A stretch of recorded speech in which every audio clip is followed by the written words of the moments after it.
Hey, welcome back to the Infamous Podcast. This is Brian. This is Darryl Boadib. This is episode 302, Darryl. And the title of this week's episode is All of Your Water Belongs to the Tribe, a Dune movie review. So yeah, we are obviously talking about Dune. We have 5 news bites. We're going to try and get through those kind of quick.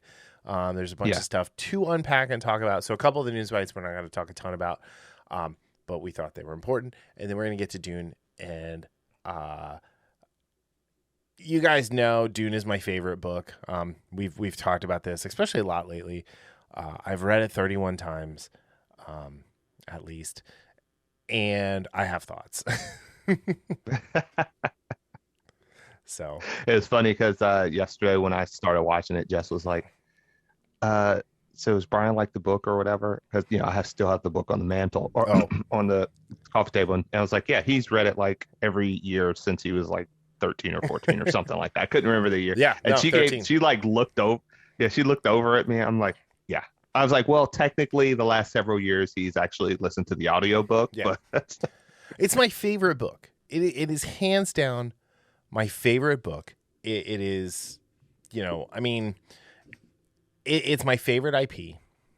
I love Star Wars. Star Wars I feel is it's like the Bill Parcells tree of coaching, right? He's the original, and like you could look at Belichick as like Star Wars, where like Belichick took everything he learned from Parcells and did it a little better. yeah. So, anyway. But for you non-sports fans, I'm talking about my New York Football Giants, who suck. This just in. Yeah, right. Barkley's hurt again. Yeah, I know. He hurt his ankle. Yeah. I actually saw that. This is when it why happened. you don't draft a running back at the second pick. Okay. No. Let's hop right into it. So we're leading with Alec Baldwin. We have to. Yeah. And let's just get this out of the way. Alec Baldwin is a violent, abusive, garbage human being who is a very good husk when it comes to being an actor, because he can turn all of that off and he can be Jack Donaghy from 30 Rock and be hilarious. And he can do, I'm sorry, I thought his Donald Trump imitation was hilarious. I really did. Trying to think if I ever saw that. I didn't watch Saturday Night Live. I'd see clips online. Yeah. Like, I thought it was hilarious. I thought he did a really good job at it. Like, he had the mannerisms down, he had the voice down. He kind of looks like Donald Trump, just like a little more handsome. But at the end of the day, he's garbage. He's violent, and he's apparently negligent as well. So I'm sure everyone has heard, but he on the set of his film Rust, shooting in Santa Fe, New Mexico, discharged a firearm and killed cinematographer Helena Hutchins and injured director Joel Souza. He's also a producer on it. So everybody's been talking about this and being like, well, why? Well, how could he have done this? How could this have happened? So just real quick, how much do you know about like how they handle guns on movie sets? I did listen to this, like friend sent a TikTok from this guy that supposedly worked on props and stuff like that, and he explained it a little bit. So got a better idea of, how things go through, again, based on what this guy said, other than that, not much. So after Brandon Lee died, or like they went through and they kind of completely redid protocols for pointing fake guns, guns with blanks, anything that's going to fire projectile. They changed the protocols for that. So like when you're watching a movie and like they point a gun at somebody and that person gets shot, that person is pointing the gun nowhere near that person. It's just kind of the way they cut it together to look like. So, there's definitely some negligence involved here. Now they have an armorer on set who handles the weapons and loading and unloading and checking. There's an investigation going on by the Santa Fe County Sheriff's Department. So my hope is that they don't just look at him and say, well, this is a celebrity, we're just going to let him go. They need to do an investigation in earnest. But according to the local 44 secretary treasurer, so that's the union that handles like the weapons and things like that and works on the sets locally there, described it as a live single round was accidentally fired on the set by the principal actor, hitting both director of photography, who is local 600 member Helena Hutchins, and director Joel Souza, who in the local 44 confirmed that the props, set decoration, special effects, and construction departments were staffed by New Mexico crew members, and that there were no local 44 members on the call sheet. So the local 44, I think, is the larger like union workers. So anyway, there have been a ton. There have been a bunch of things that have come out. Like some people said it was a blank. This person's saying it was a live round. Blanks actually still fire like bits of like paper and things like that that typically like burn up. But like in the case with Brandon Lee, it was a blank that happened to have a small piece of metal or a small fragment that had lodged in the barrel from a first shot, and then the second shot dislodged it and went through his gut and tore him up on the inside. John Eric Hexum back in like the 80s killed himself like that on the was it Cover Up, I think. I knew him from Voyager, the show Voyagers I used to watch, but so I mean this is rare, right? So this is not something that happens a lot. But after Brandon Lee, they really did like hey, there are people whose jobs it is to make sure that these weapons are sound and they're safe as they can be. But then we had a report, and I saw this on Tim Pool. I shared it with you. So we're gonna look at this as rumor for right now, but it says here, Santa Fe County Sheriff's Office said in a statement that Hutchinson and Souza were shot when a prop firearm was discharged by Alec Baldwin, 68, producer and actor.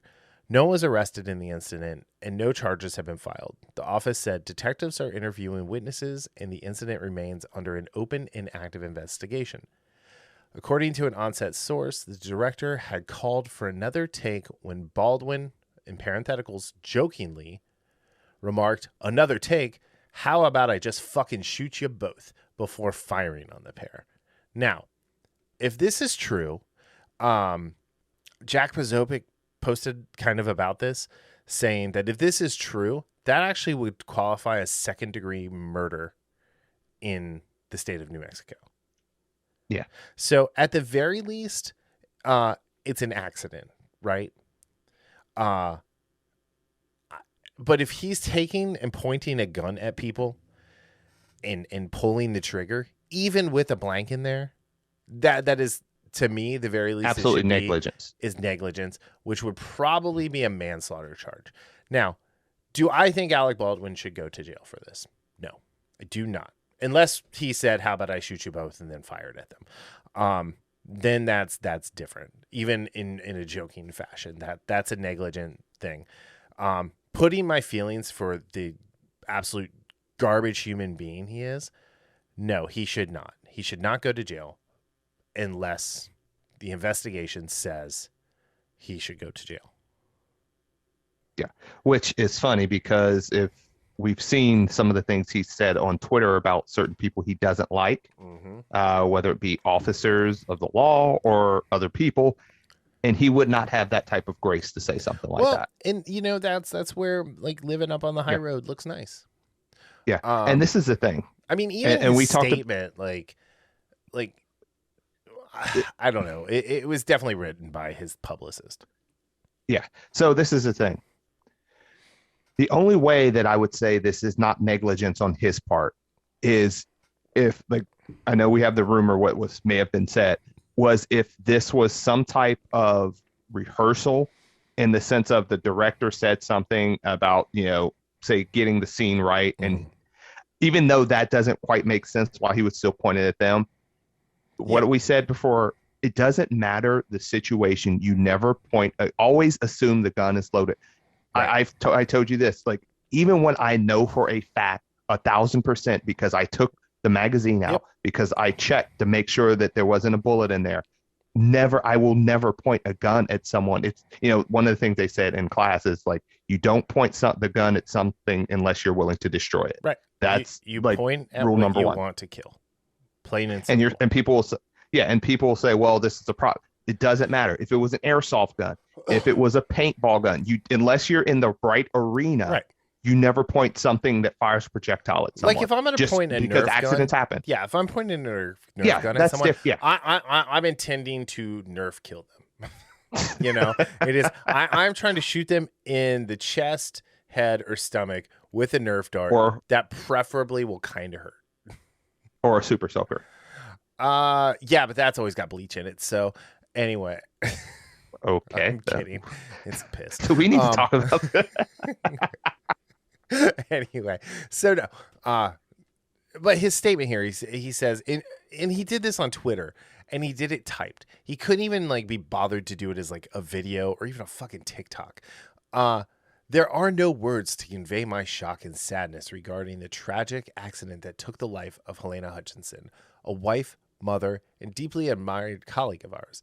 I'm fully cooperating with the police investigation to address how this tragedy occurred, and I'm in touch with her husband, offering my support to him and his family.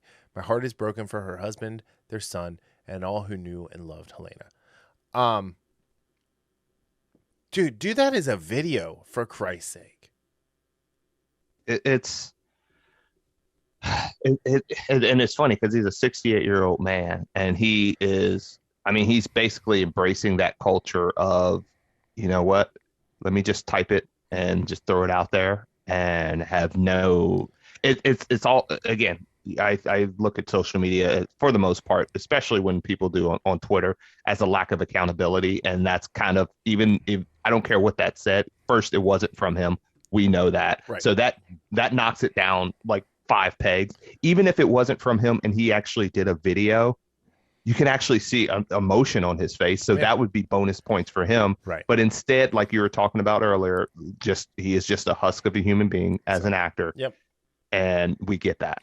I think one of the things we have to consider is, he has a history of just being horrible.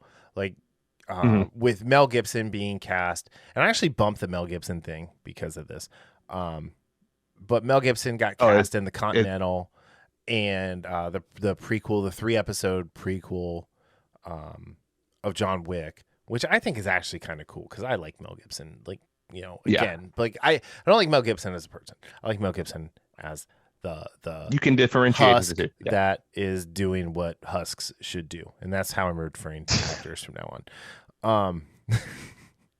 But anyway, I saw somebody like compare him to Alec Baldwin, and then somebody else replied no, and this was before any of this happened. And I put on, Alec Baldwin once left a message for his daughter, like saying some of the most horrific things you could say to a person, and that's the one person daughter he should be protecting at all costs. I forgot about that until you said that. Yeah. And and then the person was like, well, that's a whataboutism. And I'm like, it's really not, because I didn't say what about.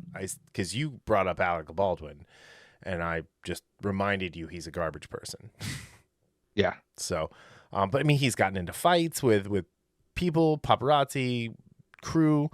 I mean, like when someone said this, I said, I said to Angel, I said he was probably throwing a tantrum about something, holding the gun, and then jokingly pulled the trigger.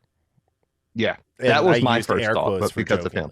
Because I know, like Christian Bale, like, historically blows up on people on sets, right? Like, I wouldn't be surprised if he had done something like that. Yeah. Russell Crowe throws phones at people in hotels. Like, I would not be surprised if he had done something like that. I mean, I can't imagine. I mean, honestly, I can't imagine what it's like to be someone like Alec Baldwin, who has been acting since he was in his, late teens, early 20s, to go through life and have almost no thoughts of your own and saying things that other people have written for you your whole life. And then what must it be like to try and function in daily society? I mean, that's what they call it, the Hollywood bubble, because So, it yeah. does it does not even approximate real life. Like, look at Robert De Niro. Robert De Niro is a fantastic actor. Fantastic. And if you watch him on a talk show, he is a bore. It's like he just has nothing to say. It's like you guys can stop talking to him. He needs someone to tell him what to say, and then he can say it fantastically. Yeah. But anyway, so we've been talking about this for 15 minutes. So, I think, the first and foremost, Joel Souza, I hope you heal quickly and you can get back to it with, a limited amount of trauma and get back to directing and creating. That's number first. one. Yeah. Second, Helena Hutchins' family, her husband, her son. If there's some sort of like charity or like funding thing, we'll try and post like links to that if people want to donate, because this is horrible. It's an accident. It shouldn't have happened. Again, I don't think Alec Baldwin maliciously did anything. I think it's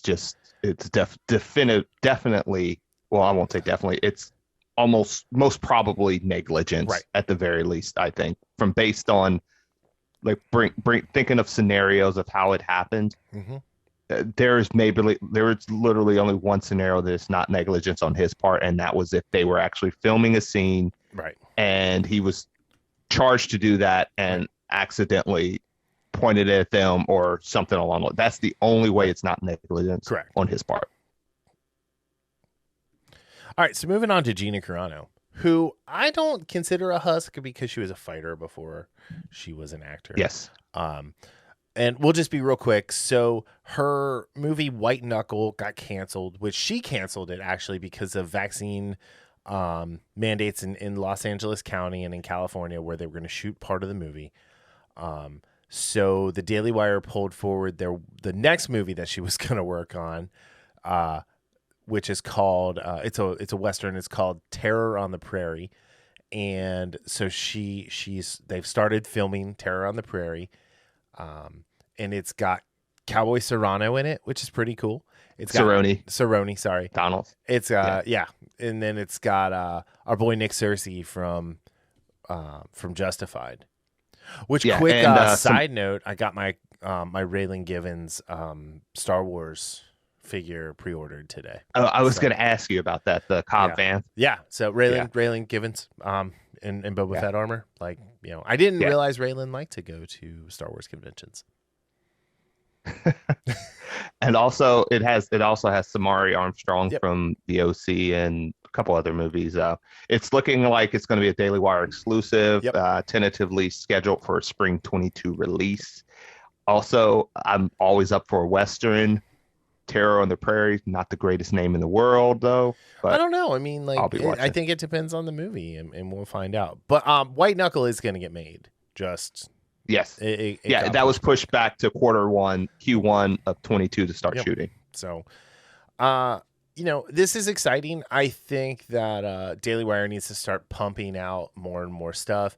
I mean, they signed Allison Williams to do some sports reporting for them, which is awesome. If you guys don't know about her, she's been the last 10 years? At least. I thought it was maybe 10 or 12 years as the college game day sideline reporter.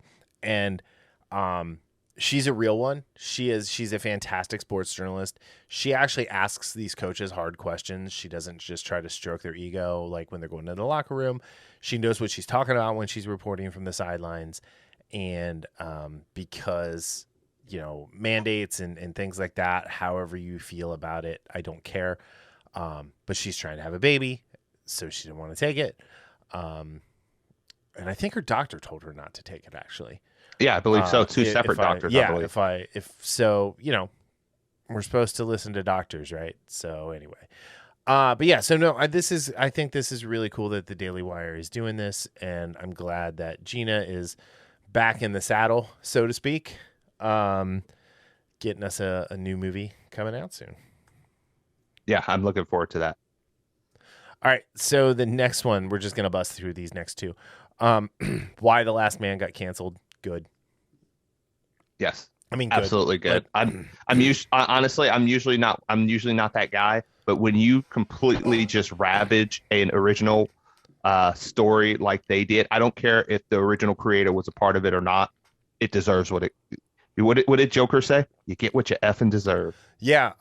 So, and Eliza Clark, who was the showrunner, is trying to get the hashtag Why Lives On. I want to get the hashtag going, just Y dash WHY.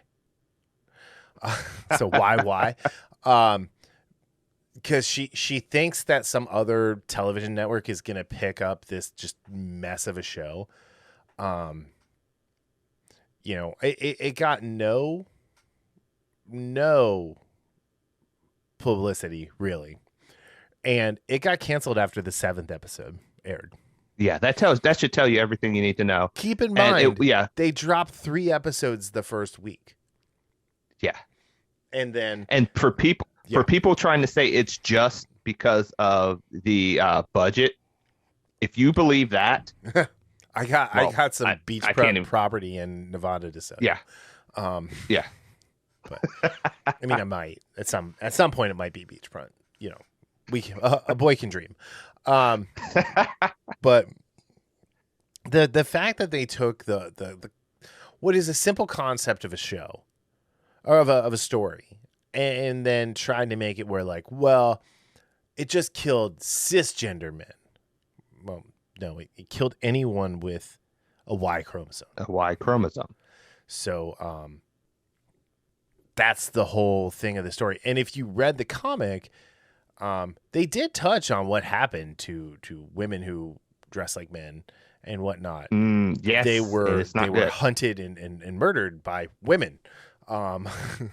So, yeah, it was not pretty. I mean, it was a very dark dystopian comic, and it's just like, wow, you guys just can't even get it was 60 issues. You had 5. You literally could have just gone through each issue and done an episode, and done 5 12-episode seasons, and just killed it.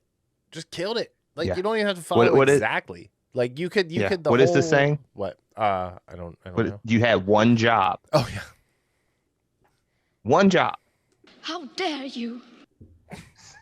I should have played that on the Alec Baldwin one. Yeah. You know what I need to find is the old dun dun dun dun from The Price is Right. Yeah. Yeah. Anyway, what do I have? I have I don't know what that is. I don't even know why that's on there. And I have a laugh, and I think this one's applause. Oh no, that was the laugh. That one's the laugh. So actually, what I should have done is why Last Man got canceled. Anyway, I'm having too much fun with that thing. Yeah, it was bad. If you liked it, great. I'm happy you were able to find something that you liked that is on the level of Sharknado. Yeah, and look, this is the thing. This is one of those movies or shows that I thought, even if I had not seen anything about the comic, even if I didn't like the comic, it was a bad show. It's worse for us because we know how good the original property is. So sometimes I try to look at some of these as two different things. Like, how would it be if I didn't know the original property versus how I do? And it's tough to sometimes separate, but I think this was a garbage show either way it goes. Just worse because the comic was so good. Yep. Yeah, and we knew what they were doing to it going in. Yeah. And we still went in with an open mind. Yeah. So, it was your game to lose there, Eliza Clark, and you lost. To quote Billy Madison, you blew it. All right, so the next thing, a bunch of Disney movies got delayed, and one of the things is like most of the MCU movies got pushed back a month. Right. That in itself is not a big deal. They're all trying to realign as theaters are opening, and they're getting people back in the theaters and whatnot. The big story was they pushed back Indiana Jones. And they pushed Indiana Jones back an entire year. That is not a good sign. That's a movie that was already supposed to be done and like ready to come out. My hope is that this year pushback, they'll just end up scrapping the movie. I mean, Harrison Ford's like 437 years old. Like, is he even going to make it to next year? Yeah, plus, he keeps getting hurt on set. Yeah, I know. Yeah, I was going to say that. I was at first before I saw how much they pushed it back, I thought it was to help him recuperate. Yeah, but pushing it back a year, I just thought. And then I know you mentioned when we were off air before we started recording, some of the rumors you'd heard about what the new Indy 5 is going to be about. And anything, even if 10% of that is correct, well, no, even if none of that's correct, I just want them just shut down the whole thing. Shut down the whole thing. They've brought in Phoebe Waller-Bridge, who, did you watch Fleabag on Amazon Prime? No, I think you said it was pretty good. It's hilarious. It's really good. Like, it's super perverse. Like, she falls in love with the priest, the guy that played the bad guy in Skilly Scumber Blues, Sherlock with Bilbo Baggins. Moriarty. Okay. Moriarty. Sorry. Oh, okay. Yeah. Anyway, and it's really good. Like, it's really funny. It's really perverse, but it's really funny, and it's really well done, really well written, really well acted. I think she's great in it. But they've brought her into this, and there are rumors floating around from several different sources that are saying this is going to be a time travel movie, which some script leaks have come out and have verified that. And then the big rumor is that her character is going to essentially usurp Indy, because she's going to go back in time with the older Indy. The younger version of Indy and the older version of Indy are going to die, and she's going to take on the moniker, thus taking Indiana Jones out of canon of his own IP. That's just like, again, these are rumors, but here's the thing. They announced this is coming back a year. There's been rumors that Kathleen Kennedy is going to get a 2-year extension on her deal, which ends this year. But they did not say, hey, we've re-signed Kathy for 2 more years to help lead us through this delay in Indy 5, because that's the only thing she's supposedly working on. And I mean, she has done so much damage to Star Wars. I can't imagine they want to see their $4 billion investment in Lucasfilm to be damaged any further. Yeah. And I feel like she's Darth Vader in this instance, where she's like, we have a deal. Pray don't alter it any further. Yeah, she doesn't need to be anywhere near these properties, because No. I was gonna say she doesn't know what she's doing, but she knows. I think she knows actually exactly what she's doing. Yeah. This is too much of a coordinated effort. It's too well done as far as just completely shitting on what came before to be accidental, to be naive. I didn't know. No, this is something that they're doing, and it's not just this property that's been. It's going on everywhere. It's going on in comics. It's going on. We're seeing this all around now. She is a social justice warrior. Let's just put it out. Let's throw that tag on her, that SJW, that FJB tag, if you will. And anyway, and her job is to destroy. Her job is to destroy things that people love. Her job is to destroy characters that have stood the test of time, and her job is to take the hard work of people who were her colleagues, who she is trying to live up to, and make their work less, to bring it down to her level. Mm-hmm. Yes. I don't have anything else to say. It's frustrating. Yeah. I don't even want to keep on. Yeah, let's just move on, because this is just so frustrating to see this time and time again. I just on the hopeful positive note, this Indy 5 gets canceled. That's the hopeful thing for me. All right, so John Kent. We talked about John Kent a little last week before. Mm-hmm. We've talked about John Kent a lot. He's a character we were both very fond of.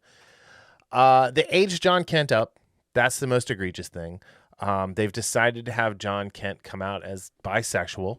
That doesn't bother me. He's an original character. If that's what they want to do, fine. But that's DC's one trick. They just make characters gay. Mm-hmm. Or actually, they just make characters bi. Because, like, Tim Drake is bi. Harley Quinn is bi. Catwoman is bi. Poison Ivy is bi. Now John Kent is bi. It seems like John Kent's probably going to try and groom Damian to be bi, because Damian didn't get aged up, so they're going to have a very inappropriate relationship, I assume. But the issue we're talking about here is colorist on Superman, Son of Kal-El, Gabe Eltaeb, right? Eltaeb, sorry. I had an extra E in there. Has walked away from DC, where he's been for about 12 years. And he's been the colorist on a lot of really cool stuff. But he did not walk away because John Kent is bi. He walked away because they changed Superman's catchphrase from truth, justice, and the American way to truth, justice, and a better to... Sorry. I can't get it out. A better tomorrow. Yeah. How dare you? Anyway, that was a good use of the "how dare you." Come on. This is ridiculous. So here's the thing, though. They actually lost the trademark on truth, justice, and the American way. Really? You had one job. This is like Vince McMahon doing contracts for like Aleister Black, Tommy End, who is now Malachi Black in AEW, where they thought he had a 90-day and it turned out he had a 30-day non-compete, so he immediately showed up in AEW. Adam Cole's contract expired and nobody knew, not even Adam Cole. And so he gave them an extra 3 or 4 weeks, like as a handshake deal, and then showed up on AEW a week later. It's just like, come on, people. Oh my gosh. So, Gabe is definitely going to land on his feet. He's an amazing colorist. He does really, really, really, really, really great things. But yeah, he put out he started a YouTube channel. He's been working with Ethan Van Sciver as far as like doing some stuff and moving on. But I'm really interested to see what he does, because he does do he is a great artist. But he did a YouTube video kind of giving some backstory into why this bothered him so much. And he's a Libyan immigrant. His dad fought, Libyans. World War II. Oh no! Yeah, his grandpa fought. No, he had his grandpa. Yeah. Yep. Yeah. But then his dad fought against Libyans. I don't know how they found him. Anyway, I've been waiting to do that all week. I purposely have not done that when I talk to you, because I wanted to do it in that moment. That was great. Sorry. But yeah. Anyway, but so yeah, it's interesting that this is happening, and you're seeing more and more people doing this, right? They're walking away. They're going to go independent, where they'll actually get a decent page rate, where they'll be able to make some money and actually be able to tell good stories again. Like I told you, I've been like doing like Indiegogo stuff lately. And I've got like 4 backed right now. So I've got Black and White volumes 1 and 2. Which I backed, who's that one by? Sorry. By Art Thurbet. And it's just like a really cool story about like, these 2 heroes, Black and White, a guy and a girl. I don't know anything about it. The art looked cool. The story synopsis sounded cool. So that looked great. The other one is Arc Athena, by Eric Chianti. Or Kennedy, who is a creator of color, but it's a really cool like space opera type story with superheroes and things like that. There's a guy who kind of looks like a badass version of Cable, and then Aaron Lopresti's Wraith of God, which is like a Western that sounds really, really cool. But like I'm looking at my stuff, and like I did the Everglade Angels from Blake Northcott on here a couple years ago, 2 years ago. Yeah, so it's just there's so much other stuff out there right now that you don't need the big 2. You don't need Marvel and DC. If they're going to continue to do this, I want more creators of this guy's level to walk away, and more creators that can write, and like the guys who went to Substack. I mean, unfortunately, the guys who went to Substack are some of the most egregious SJWs out there. But at the same time, like maybe being away from DC, they'll actually start writing good stuff again.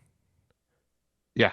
And I took this quote out of that article, and one of the things, he was very colorful, Eltaeb, in his reasoning. And he says, we don't have a right to destroy shit that people died for to give us. And you're not just seeing this in the creative space in Hollywood, in comics. You're seeing this just all over the States. And the idea of, and then this was before I knew that they lost the trademark to Truth, the American Way thing, which I'm not sure I'm pretty sure they probably would have changed it anyway because of what they're going for. And where their outlook is so cynical in the sense of, I don't care necessarily that John Kent is bi. I do care about the reasoning behind why they're doing this. This is not for Jonathan Kent. They are trying to supplant Superman himself with Jonathan Kent. That again, it's not just on the surface of what people do. It's what their reasoning is behind what they do. And these people are some bad faith actors that, one, they don't care about, what you and what we like, and the people that made these comics big, they're going for something else. And it was, I don't know did I send you that article about the unprecedented numbers? Orders they're receiving. I already read about it. So, when Brian Michael Bendis took over Superman, the first issue sold like 144,000 copies, which is huge for this time. Does that include digital, or does that just include print? I do not know. Actually, no, I do know. That is what was ordered by comic book stores. So when they say sold, it's what has been ordered by comic book stores. Yeah, that's a lot of stuff. It's not even what sells at the comic book store. It's not these comic book stores who get stuck with like 25 copies of this garbage. So anyway, so it and then when Superman Son of Kal-El came out, it sold 68,000. So that's about 40% drop. Mm-hmm. And so they're saying this is an unprecedented number. And so the estimate that Comic Chronic or something like that is doing based on Luna's numbers and just kind of things like that, the unprecedented, they're saying it's unprecedented, but it could be unprecedentedly bad. I mean, we could be looking at a Superman book that is under 20,000 ordered. Yeah. And again, when you say something along those lines and you don't put the numbers in it, you're lying. You're lying in the sense of you're trying to pull the wool over people's eyes and trying to say, oh, this is going to sell, even though they didn't say that, because like you said, it could be unprecedentedly bad. But they are trying to pull the wool over your eyes and say, hey, everybody's getting in on this. You should check it out. And retailers get stuck with these books that they can't sell. It's not like they can return them. Right. So I dropped at 3. I'd had enough. I didn't need to keep going. And I actually dropped before they made the announcement that he was by. I gave it a shot. I gave it 3 issues. It wasn't for me. It's terrible. I'm sorry. I'm just going to say it's terrible. And I did find this comment on the article about the changing the truth, justice, and that stuff. And somebody says, I just noticed, and this is what Jonathan says. There are some people in this world who I think it's actually his friend that said this. There are some people in this world who can do with being a little nervous. Mm-hmm. And the commenter says, so new Superman is also going to abandon his father's commitment to standing up for law and due process and instead exercise some superpowered strong arming to intimidate people. And then in parentheses, the right people, the ones that deserve it, of course. Right. It just isn't a slogan DC is dumping. It's Superman's moral compass as well. And you saw that in the first few issues of some of the stuff that he's doing. You see it when he's, bullying cops, when he's being very authoritarian in a lot of ways. And yes. Like even when he burns the guy's handcuffs off, like he definitely injured that guy. Oh, he absolutely would have. So he's like the Nia Jax of superheroes. He's dangerous. But here's the thing: is Tom Taylor is Australian, and if we've seen anything from Australia this year, we know that freedom is not high on their list of priorities. So that makes sense. Yeah. At the end of the day, like if you're gonna have people write Superman, at least have them be fond of America. Yeah. Like don't have these people who like hate it. I mean, like you've got what was it? Vidi Alec came out with a trans woman on Themyscira now in the Amazons. What? So that doesn't make any sense. So here's the thing about the Amazons in DC, right? Because Amazons, of myth, they don't age. They don't have children. They are only women. Like, yes. It's not like there's new Amazons being born every day. When they die, that just decreases their ranks. Wonder Woman, Diana, was a special favor for, it turned out like it's changed a bunch of times. But Hippolyta, the original like Wonder Woman origin, is Hippolyta made her from clay and breathed life into her, which is amazing and beautiful, right? And then raised her. In the modern version, Hippolyta and Zeus had to get it on because, it's just DC has to be as perverse as possible, right? But here's the thing, is Tom Taylor is doing this in this book. I have not read Nightwing 84 yet. I picked it up. I just can't bring myself to open it because the last thing I want to do is drop that book. So you're just kind of pushing it off. Until you have to. I don't know. I don't know what I'm going to do. I mean, I have it I have it digitally. It's in my pull list. But it's like, I don't know if I want to continue with Tom Taylor. I mean, there's one more issue of Batman the Detective that he's been writing, which has actually been really good.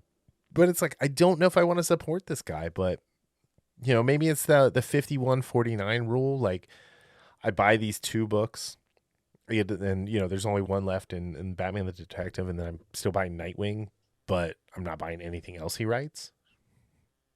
Right. Don't support people who hate you, sort of a thing. But yeah, I don't like, he was killing it, man. We were loving Tom. We were like 3 months ago, we were praising Tom Taylor. Yeah. Oh, praising because he was killing it on Nightwing. He was, John Kent was a character from Super Sons who came in who should have been. They should have just continued with that, because you had 20 years of storytelling that you could do out of the two of those little fuckers.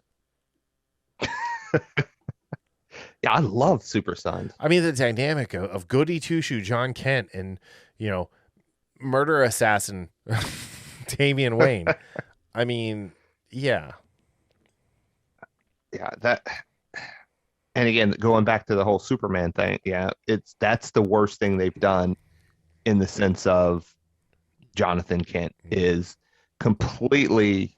Well, I mean, they cut their legs off at the knees by doing this. Yep. Because, like you said, how much a story could they tell? How much better could it be in the drama? You could see Jonathan and Damian growing up in this world of superheroes and superpowered beings, and seeing how they change as people.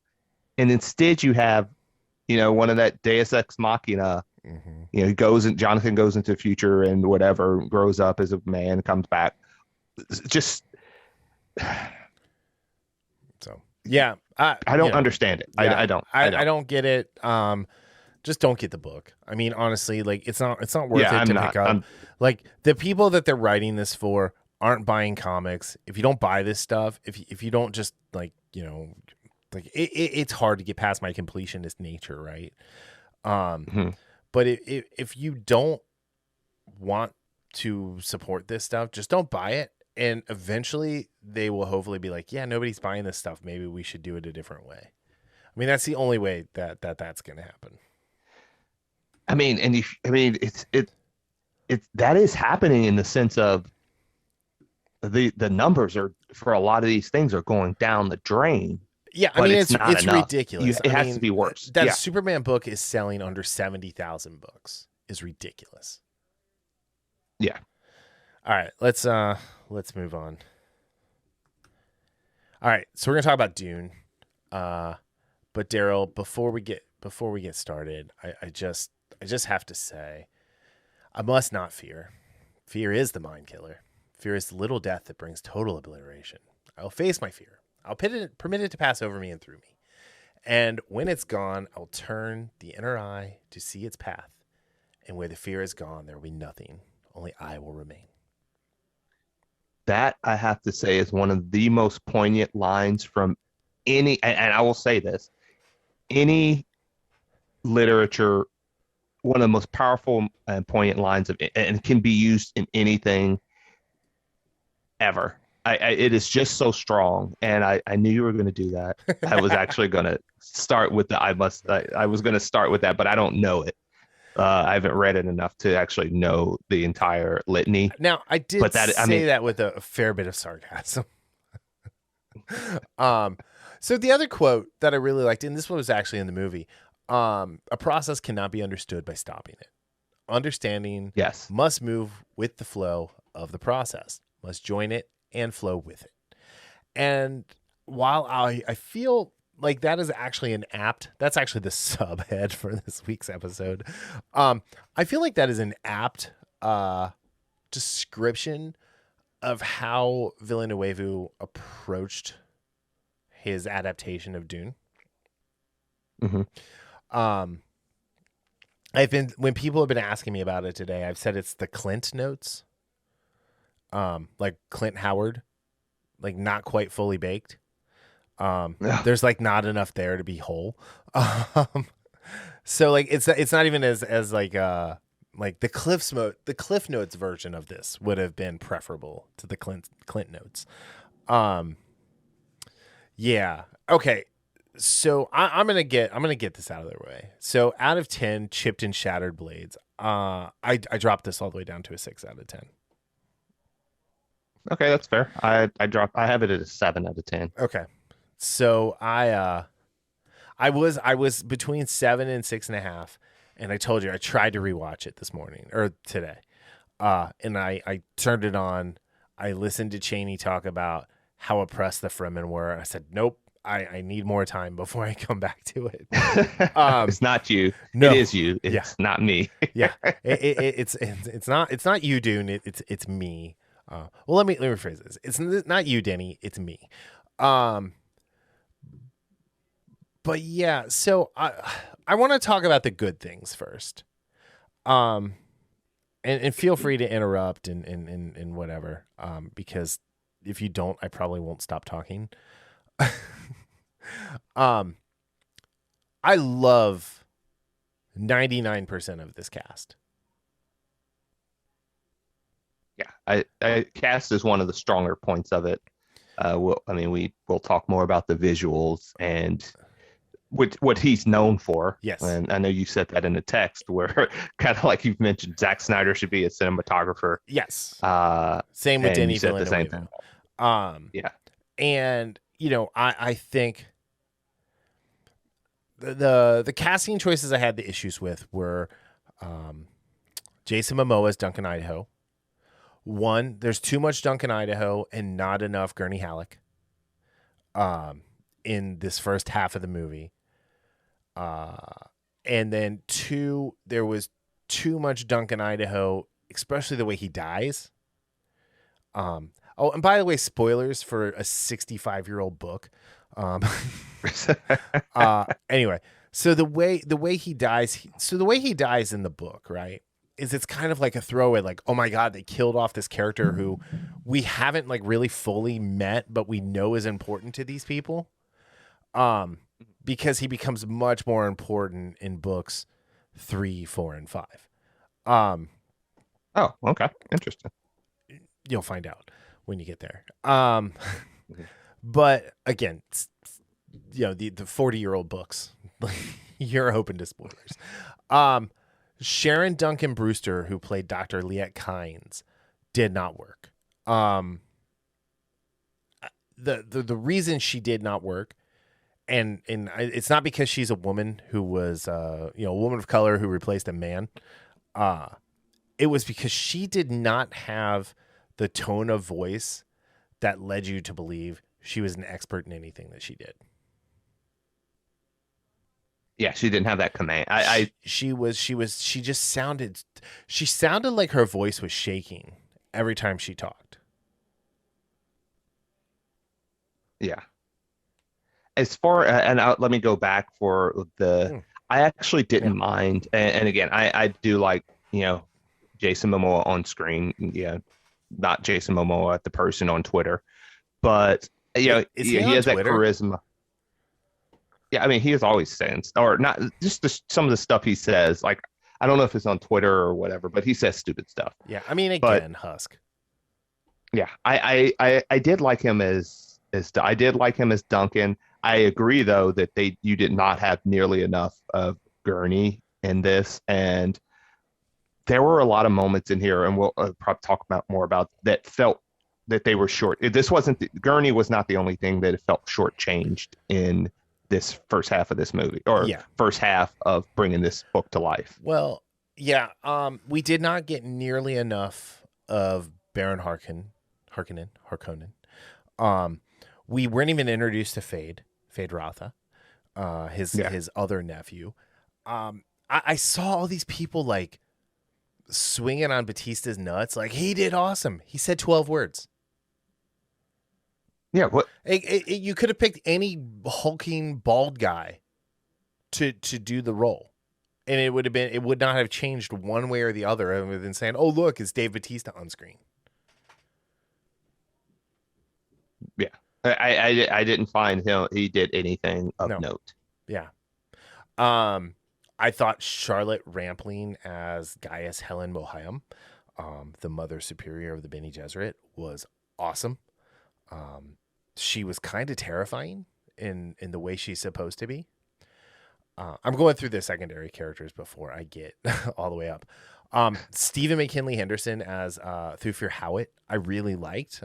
It was a very interesting take to make your Mentat overweight. Yeah, and I'm not fat shaming, but like to make him just kind of this overweight, like portly fellow. He did not get nearly enough screen time, and we did not nearly begin to scratch the surface of what a Mentat is, why they're important, why there aren't computers, why spice is important. There was that. Who was it? Chang Chen as Dr. Wellington Yue. Again, not nearly enough to understand like why he turned on the Atreides and how he got his revenge through Paul. But like I was looking forward to Chang Chen playing that role. Yeah. And I understand why they would want to make something like this a movie, but if you're really wanting to do justice to the source material, this is absolutely something you need to bring to the small screen as a TV series. Because and the reason, and one of the things I said is Game of Thrones, there's a lot of story beats in Game of Thrones season 1 from the political aspect that I could see. And I was actually thinking that while watching this. This wasn't something I thought about later. It was like while I was watching it, I was thinking of season 1 of Game of Thrones. And Foundation is another example. Foundation, it's meandered here and there. It's decent, but it's nothing spectacular. However, it's a saga type book, and Apple TV it's on the Apple TV service. And they've done, for the most part, a very good job in the sense of the visual aspect of it. Yeah. I don't know how much they've spent on it or anything along those lines. I want to say it was $11 or $12 million an episode. So it's a lot. And they're spending a lot. Yeah. And Dune would have been the perfect vehicle to do this with, a 10-episode season. Or, even if it's just a one season or a limited series, as they say. I think the way to do Dune is a series, like you're saying, but you do the first 3 books. You don't do the first 5, because Herbert only wrote the first 5, and then he died. But he wrote them over this series of a couple decades. But then he died, and his son Brian Herbert has since taken over the Dune franchise and has written 12 more books, most of which I don't consider Dune. And the Sisterhood series that's coming to HBO next year about the Bene Gesserit is based on one of Brian Herbert's books. So I didn't even know that was coming out. Yeah, we'll see how that goes. But again, I'll go into it with an open mind because more Dune, more better. But if you do it as a series, right? You do it with three books, 6 seasons, so that you can take your time and not drag, but like get into where you're going. But it's also a finished story at that point. I think because so few people are actually like deep fans of Dune, it's a niche, right? It's the granddaddy of all of this stuff, but it's a niche. And George R.R. Martin stole enough of Dune in A Song of Ice and Fire that people will watch this and be like, well, they're just copying off of a Game of Thrones. It's like, oh, this is like decades before Game of Thrones. Yeah, I mean, you know what I mean? Years, yeah, not just years, like a few years, decades. Yeah. So there's that, and there's no incest in it, so people will be like, oh, well, no, I'm not interested. You sick fucks. Anyway, I think we lose our PG-13 rating now. That's 2 F-bombs, right? I think it's 3. I'm definitely going to have to mark this episode as explicit.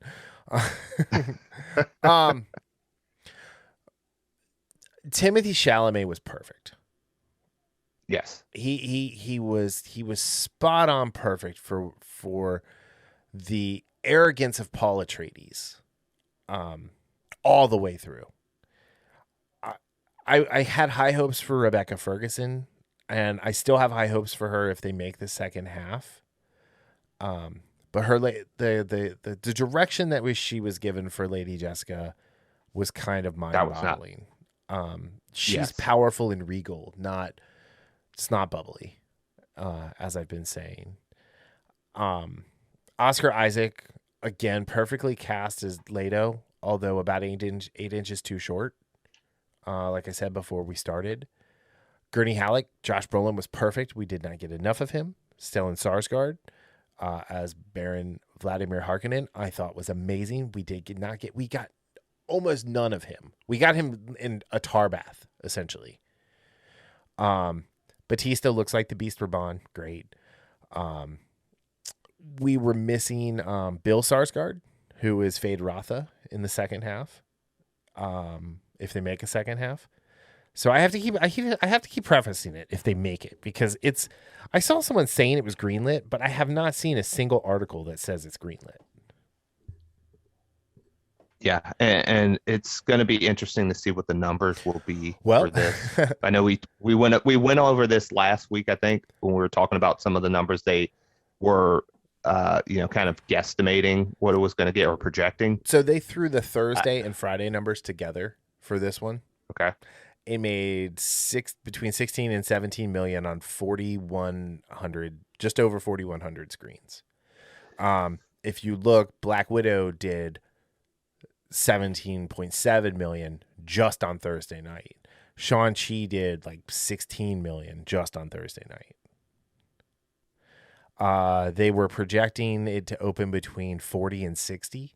And right now it's looking that it's going to open domestically between 30 and 32. Like 30. Now it's made I was going to say 129 globally, because it's been out globally for a little while now. So yeah, it's like I told you, this was not going to break the box office. Villeneuve, if this opens at 32, it's his best box office ever. I'm sorry, anything north of 32.8 is his best is his best opening ever as a director. So someone who's like talked about as like the next great like auteur, as people compare him to Chris Nolan, the dude has had two actual hits.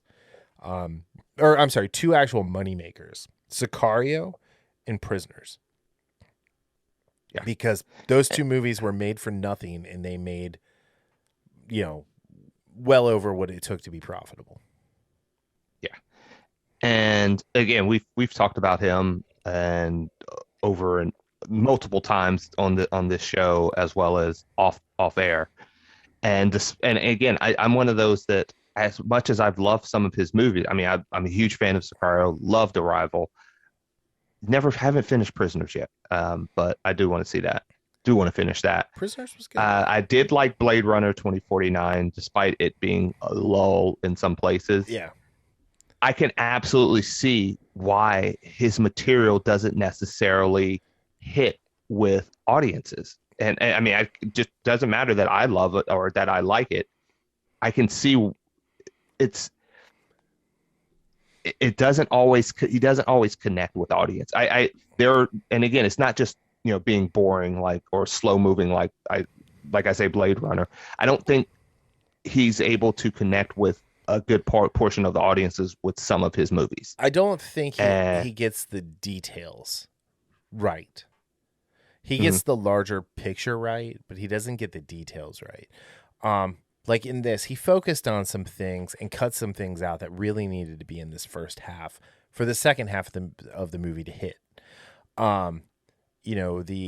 The Herald of the Exchange went on for far too long and took away from the dinner scene that we did not get, where Paul meets Princess Erlon, the Padishah Emperor Shaddam's daughter, who falls in love with him. Like we were talking about this off air. They opened with this whole like Fremen battling the Harkonnens on Arrakis.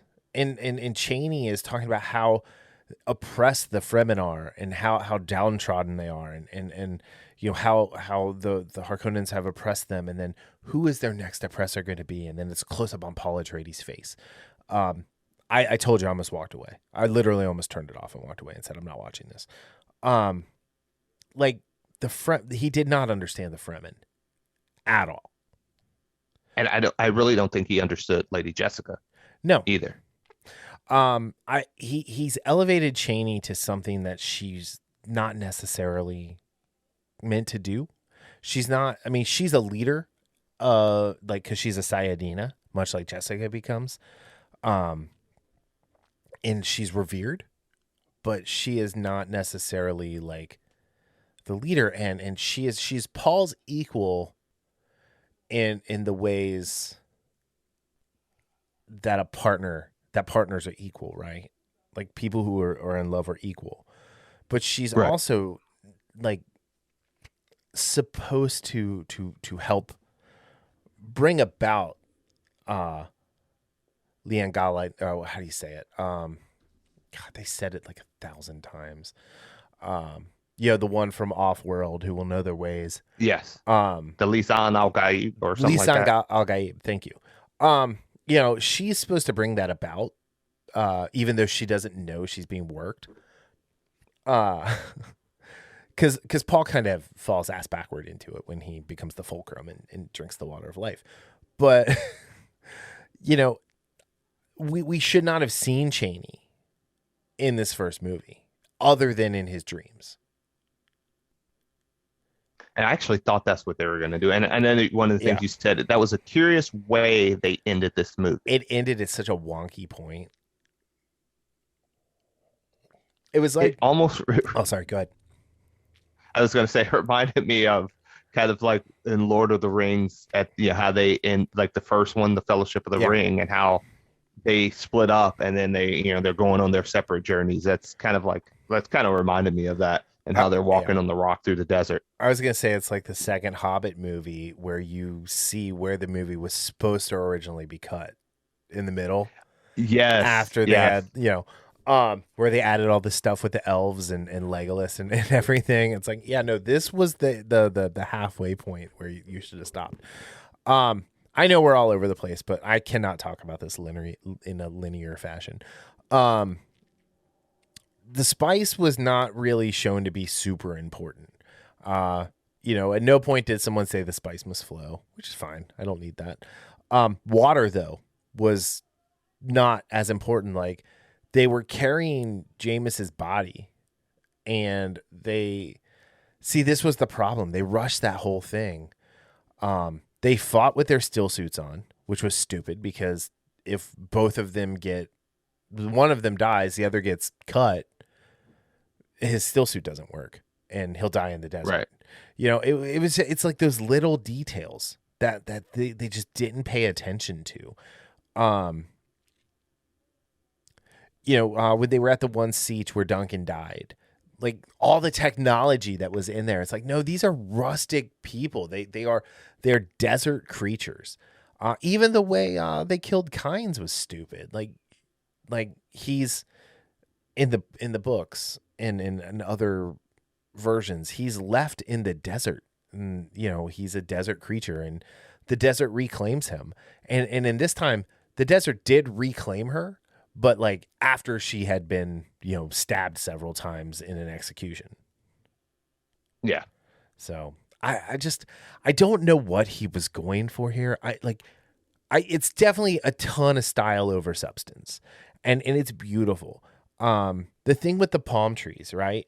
Like there's supposed to be a room inside the palace at Arrakis where it's an oasis, and it's what Dune could be. Right, it's what Arrakis could turn into if proper ecology is practiced, or I guess in the case of the Fremen of bastardized ecology is practiced, and to transform it from a desert planet to a rich, lush oasis. And instead, they had these what was it? 12? No, 5. So what? 20. 20 palm trees that took 5 people's water to water every day. So it was 100 people every day who weren't getting water. Yeah. And that was it. That was all they talked about. When Stilgar spit on the floor and Leto spit back, that was supposed to be trading Duncan to the Fremen for their loyalty. And they cut all of that out. So you're just expecting who I thought Javier Bardem did a great job as Stilgar. We did not mention. I thought he was great. Yes. Yes. But the thing is the only time we should have seen Stilgar in the first half was when they made the trade for Duncan. That was it. We should not have seen him again until Paul and Jessica were doing their sand crossing. Yeah, it's I will say I did enjoy it for what it was. unfortunately, this was another example, and you said it just now when you said style over substance, is because the curious decisions by the director, by Denny, to cut things out, to jumble things up, or to, and this was the thing I mentioned, is that even without reading the book, there were scenes that he did not allow a chance to breathe, as I say. And there were also scenes, or there are also moments where, even as just an observer without book knowledge, and again, I have limited book knowledge. I've only read it. I'm still not. I'm like at 50 pages left, so I'm past everything that we saw in the movie, but I've only read it once. Even with that, even without that, there are moments where there's just weird cuts. Yeah. And things seemed rushed. So with the book knowledge, you're going to see that even more. Well, and it's because that scene with the Sardaukar on Seleucus Secundus, right? Like, it's cool. Yes, there is no doubt. But it's I told you, it was masturbatory for him to do. And what I say, I absolutely love that scene, from the visuals to the audio, which I love the audio. I love Hans Zimmer's score. I love how they use the voice in here. Yeah, like that Death Trooper voice that they had. Yeah. But it did not add anything. No, it took away from other things. And yes, again, like, we needed Piter to have a conversation with the Mentat for Shaddam, which Shaddam's Mentat, about the plan and about having the Sardaukar be there in Harkonnen garb. And we did not get that. We did not get, how do you say his last name? David Malchin? Yes, that sounds right. Okay. The Polka Dot Man, or I forget his name in Ant-Man now. The Russian guy in Ant-Man and their crew. Like, what a waste of a great actor who was perfectly cast for that character. They didn't let him do anything, and then they just killed him.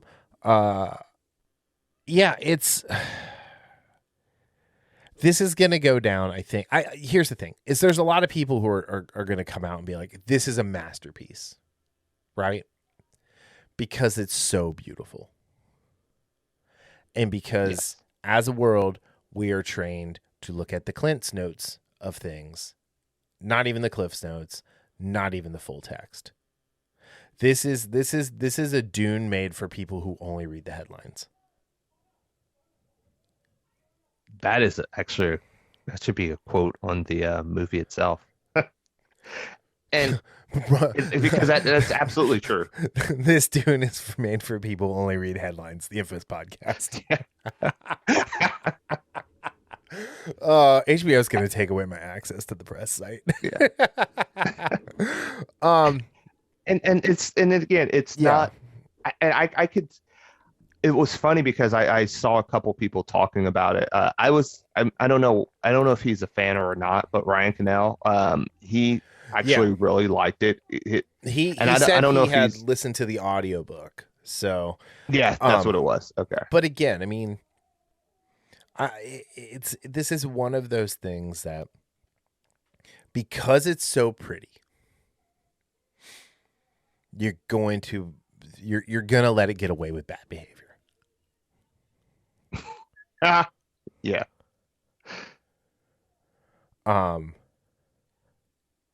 Yeah, but I don't think this is gonna. I don't think it's gonna make its money back. I don't think so either. It got pushed back for a year. There's, just like James Bond, there's the interest payments and things like that. Now, it only got pushed back for a year, not 2 years. But, they had to do marketing 3 times for this movie. Yeah. And it was on 41.25. That's how many screens it was on Thursday and Friday.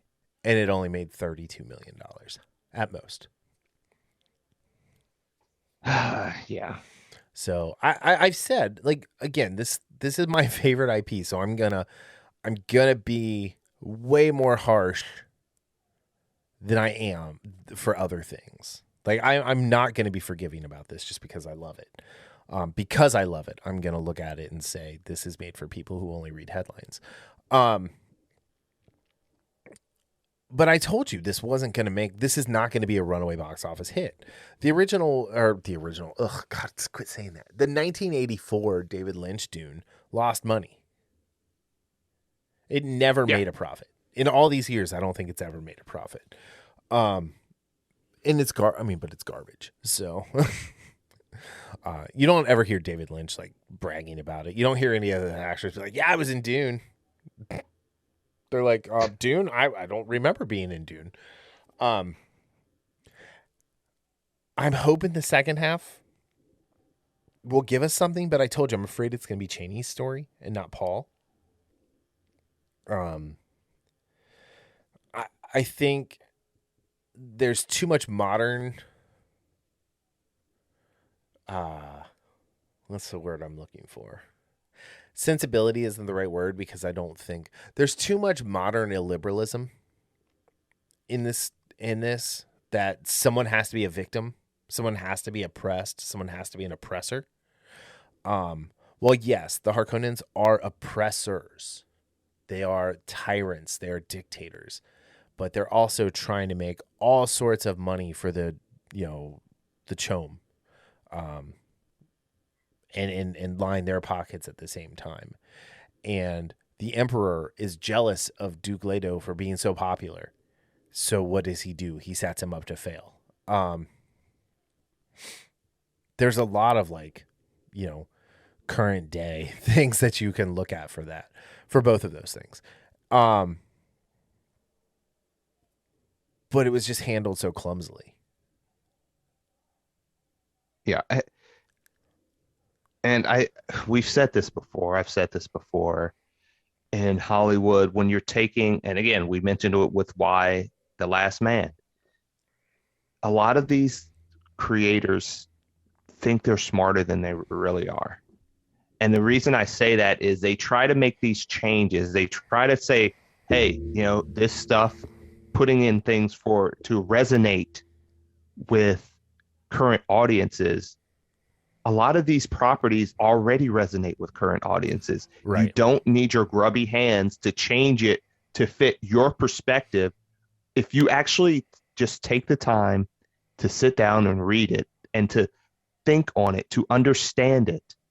And if you don't understand it, because again, I like a lot of what he did with this, but there are parts of it he absolutely does not understand. He does not get. Just by what we saw on screen, what I've seen on the page, he literally does not understand some of the things that happened, like the Fremen, and again, I'm assuming this was his choice with collaboration with Rebecca Ferguson, or the portrayal of Lady Jessica. Right. Like there was a lack of understanding of that character. There was a lack of understanding of the Fremen and what they, like, their entire existence and everything that happened with them, and the way that it was presented in this movie. Yeah, like this doesn't mean the movie was right. Sorry, go ahead. I was going to say, it doesn't mean the movie is bad. It just, again, you hear sometimes say, don't overthink things. Yep. This is an absolute example of overthinking. Yeah. Right. In the sense of, look, just say this. Hey, if I'm going to adapt something, adapt it in its truest form. Dune, you did not need to make some of the changes that he made in Dune. And I don't mean necessarily, the character, gender swaps. I'm not talking about that. No, I know. I'm talking about the narrative perspective that some of the choices he made, cutting things out that are important, focusing on things that aren't important. Why do that? Because what you're doing, you're only, again, for people who actually don't just look at, the substance, or the style, I should say, you're just showing that, you're missing the point of a lot of the narrative points in the story. Right. And again, he's not the only one that does this. There are plenty of, we've railed against these things over the last year or so, as far as Hollywood goes, and not understanding or trying to fit a story into their own, narrative or the way they want to look at things, not what the story says, but what they want the story to say. Right. No, you're 100% right. I think, they could have left Kynes as a woman, just have found someone with more, your word gravitas, right? I saw people like kind of complaining, like saying like, well, there's no strong women. It's like Dune is pretty much all about the strong women, and the women in this world have a breeding program that nobody knows about. They're literally making super individuals, like enhanced individuals, if you will. They practice a very long game version of eugenics. And they have powers like the weirding way that with the style of fighting that the Bene Gesserit do, where they are able to actually manipulate every molecule in their body to the point where they can change their face. Some of them, not actually, just very few of them, actually manipulate themselves to look young forever. Yeah, or how about the fact when the Reverend Mother says, our plan, like we do our plan in centuries. Right. And we didn't get to see any of that. We did not get to see any of that power in Jessica. Sorry. Yeah, I just don't get, and this is one of the things that ticks me off about when they were talking about the movie and the strong women thing. And this was probably like when I first heard it, I was probably like not quite halfway through. I'm like, there's Lady Jessica. There's the whole Bene Gesserit. Like those aren't strong women. Right. I mean, Chani is strong. What is your definition then? Yeah. Yeah, she's strong.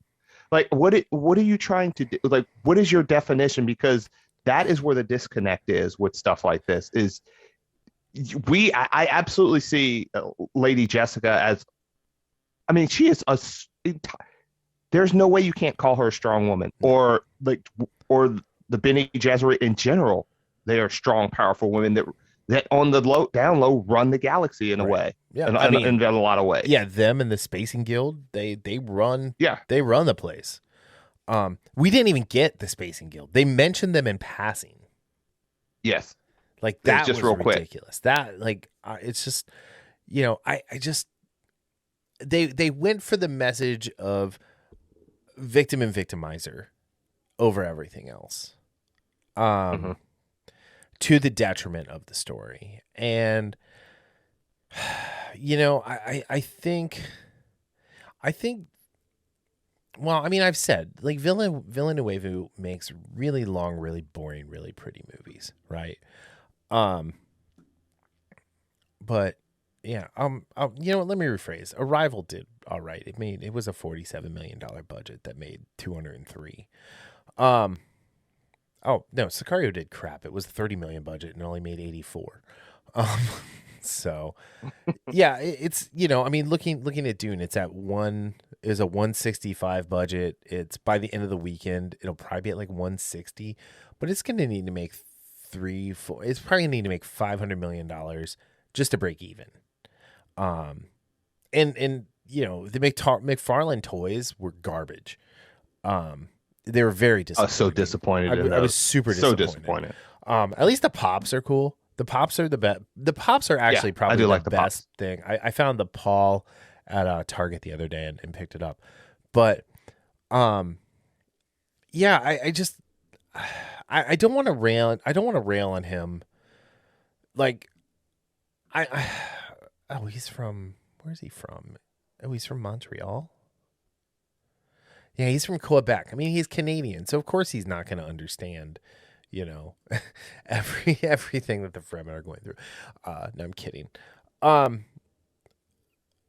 At the end of the day, he chose the superficial parts of Dune that made it more exciting visually, instead of the more intriguing parts of Dune that tell an intelligent story that then pays off big at the end of the, bigger at the second half of the second movie when it's all out war. Yeah. and he did not allow. There was no slow burn here. One thing he did succeed at is I do want to see more. I do want to see this get finished. But Erlon, she's another strong woman. Like what she has to deal with throughout the remainder of her life after the end of the first book, like, she's as strong as they come. And, she's, Bene Gesserit. But, we were talking about the Bene Gesserit. So the Weirding Way, right?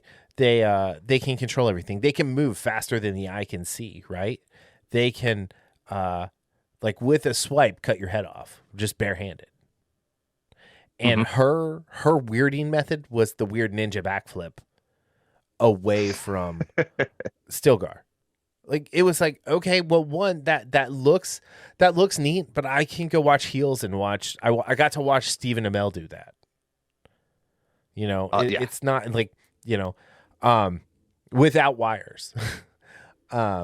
Whereas like it's better if she slips out and then behind him before he can blink. It did not do anything to show the power that is actually there. And the fact that she spent so much time weeping. And that was the most disappointing thing for me. Yeah. Is that's what it seemed like. She was in that heightened state of emotion for when, as the character herself, had mastery over that. Right. I mean, because when she's crying the litany and doing the litany of fear when Paul is going through his trial with the Ganja Bar, which, by the way, that was the best scene in the first half of the movie. That was incredible. I love that Timothy scene. And Charlotte Rampling. Honestly, I would watch a movie where like she was his like grandma or something and like abusing him and making him go do like trials. No. Anyway, I'll get to Timothy Chalamet in a second because I have a couple more things I want to say about him. But yeah, with the way they did Lady Jessica dirty, and it doesn't sit well with me. The other thing that they left out was the whole intrigue of everybody thinking she was the one who turned on them. Yeah, that was. And not having that, just it lessens the relationship between her and Leto. Yeah, it absolutely does. Because funny enough, I just was a few days ago got past that scene where Gurney was ready to kill her. Yeah. And he tells Paul, she's the one that betrayed your father.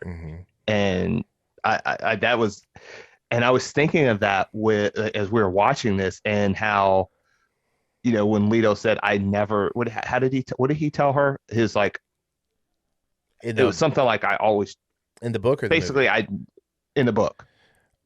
He tells her he always trusted her. He always, yeah. I mean, he essentially just tells her he always trusted her and has always loved her. And he was upset with himself that he was never able to make her wife. Yeah. And the only thing he said, and he did say that in here, is like, I should have married you. Yeah. I mean, okay. But the other thing is because they left that out, it did not play up what a big deal it was for Yue, to have his conditioning broken to turn on the Atreides. Yeah.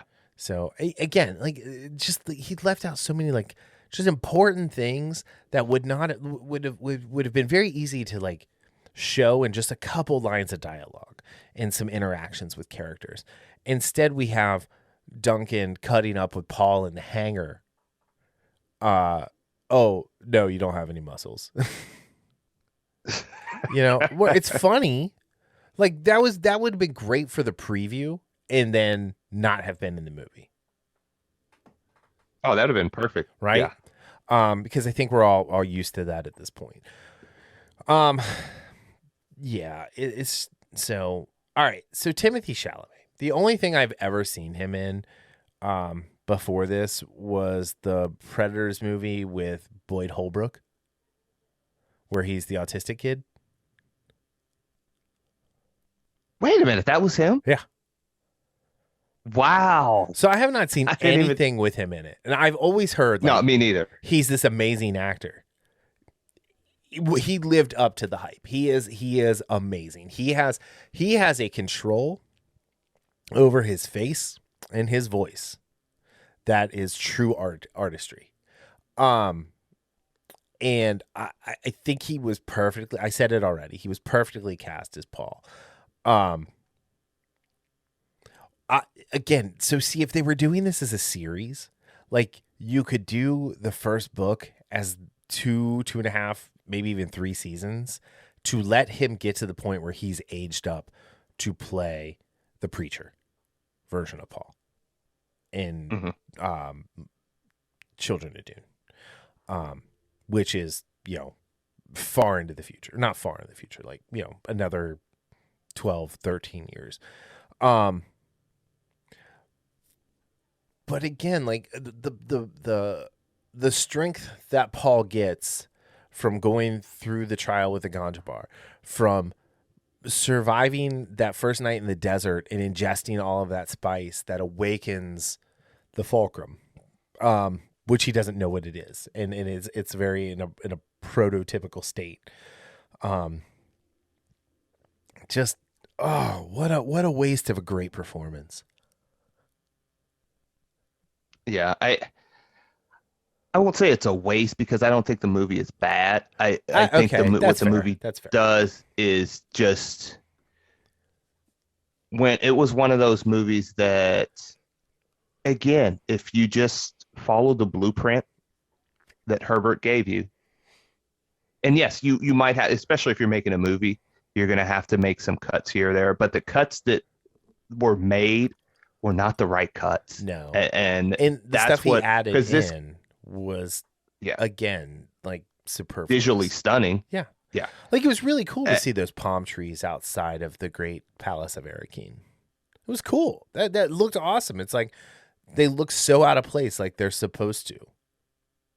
And again, it seems if people didn't hear our rating for this, they would think, "Wow, you all just really don't like this movie." No, it's two things. It's the fact that we really, really, in your case, absolutely love the book, and I'm really starting to get. I'm finally getting back into it. We appreciate and love the source material, but also we see the snippets of greatness, not just from the book, but from some of the stuff that Villeneuve did that could have made this just a phenomenal movie. Yeah. So it was more about the missed opportunities that we're disappointed in and what it could have been, what this could have been. Yeah, he just couldn't get out of his own way. So yeah, I mean, I here's the thing, is I'm definitely going to watch this again. I'm definitely going to watch it a couple times when it comes out. Absolutely. Yes. When it comes out to buy, I will buy it because it is beautiful. It is beautiful, and at some point I'll probably go see it in IMAX. Yeah, and I'm gonna do that as well, but not this weekend. No, that I had thought to do it Sunday, but I'm not going to be able to. Well, but it's something I do want to see on IMAX. Haley owes me a Father's Day present, and like she was like, "Well, I'll take you to a movie. You get to pick the movie." So of course I was like, "Well, we'll go see Dune," because one, she thinks she hates Dune, and two, like, it's like something I love. I want to spend time with my kid, force her to love it as well, but. I told her because she was all prepared to go tomorrow. I was like, yeah, no, I'm not ready to watch it again. I'm not, like I told you, I tried and I'm just not ready. Like I'll get there. Yeah. Maybe next weekend, but probably like sometime in the middle of the week, I'll probably rewatch it on Max. Here's the thing. I have a 4K television. I did not miss any of the stunningness. I had the volume turned up way too loud, so I got like all of Zimmer's. Oh, we didn't even talk about Hans Zimmer's score. Hans Zimmer's incredible score and undertone to this, where I saw some reviewer actually called it the best character in the movie, and I'm like, well, that's an indictment on the director then. Like that's not a compliment. Yeah, that's not a compliment. When you say the score is like one of the characters, that's a compliment to everyone involved. When you say the score is the best character, it's like in the 90s where you knew if a movie had like a soundtrack that was too good, like, where you went and bought the CD, it was probably a bad movie. Yeah. So, well, it's like if someone said, like, one of my favorite, like the first times I got a score was Gladiator. That's like someone saying, yeah, the score was the best character in Gladiator. Well, one, it wasn't. No. But it was still phenomenal. And this was a phenomenal score. And it wasn't just a score, but it was also the audio, the sound design. Yeah. I haven't mentioned that in a while.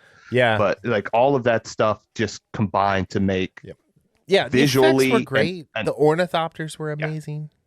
I love those. Those were great. If you want to go best score in a movie of all time, Social Network, Trent Reznor, and I will fight anybody who disagrees. Yeah, I can't even remember any of Dude, it is fantastic, and it's got like this ASMR aspect to it. So if you need to be productive, you throw on some noise canceling headphones. With that, it's like crack, or it's like Adderall. But yeah, no, the ornithopters are amazing. That I was so happy with the way those turned out. Yeah, I was that was one of those things I was trying to visualize and see what they would do with it, and I really liked the design of those. I would like to see them go back and remake the sci-fi miniseries, which was 3 2.5-ish hour episodes, in this style with this cast, but doing it the way they did it on Sci-Fi. Mm-hmm. I think that would be the best of both worlds. I mean, that's not great. Like, obviously, you got to punch some things up and change some things to it. But yeah, I mean, like, it does look so good. And I told you, I had it a 7 last night after watching it. And I said 6.5 to 7, and I was leaning closer to 7. And just the more I thought about it all day, I was actually mad for like 2 hours today, and I could not tell you why I was mad. And then I was like, oh, I know why I'm mad. Like legit mad. Like my jaw was set. Like I just was like, Argh. Yeah. But I was actually more along the lines of thinking more about this movie. And again, it kind of bleeds over into what I'm reading as well as I'm closing out on the book. So it's kind of that just all Dune, just everything about, the story itself, and not necessarily just what I watched last night. Mm-hmm. Well, I mean, like, my background is a sandworm on my computer. My phone is named Shai Hulud, I may have a problem. But, all right, so I've spoken enough. Last words, because we're at an hour and 40 minutes. Go. I must not fear. Fear's the mind killer. But yeah, I really hope the second one gets made, because I want him to, as many issues as I have with his vision in this one, there were first of all, I love almost every aspect from a visual and audio standpoint, most of the acting, and I like some of the story beats. Other ones I think he dropped the ball on, but I really want him to finish out his vision and hopefully maybe be able to make up a little bit, because some of the stuff he missed, there's no way he's going to be able to make it all up on the back end. There's just no way. Like Erelon, almost don't even put her in. Yeah, like if you're not going to, if you're only going to do this as the first 2, don't even put her in. Yeah. So I really hope to get one made, and that's why I'm going to actually go to the movies, even though it's not going to be probably this weekend. I actually might go see it Monday, because I do have Monday off, and just check it out in IMAX and show my support. Again, I gave it a 7 out of 10. this could have been a phenomenal film. It was still enjoyable for me, just missed on some key aspects where it could have gone to a next level. Like, he hit the target, right? He just didn't get a bullseye. Yeah. I think that's the best way to describe it. That's a perfect way to describe it. So, all right. We've gone super long, and I could talk about this for another hour and drive Darryl insane. So, all right. Our Fretboard show, if you've listened this far, thank you. Come check us out at Fretboard on the 8th of November at 7 p.m. Information will be up on the website this week. If you've been trying to get to our website, we've had issues this week. I apologize. Blame GoDaddy. They were switching us over to a new server, and it's taking longer than expected. So, yeah. All right. Any last words? Nope. All right. Well, may your blades chip and shatter, and we'll see you guys next week. See ya.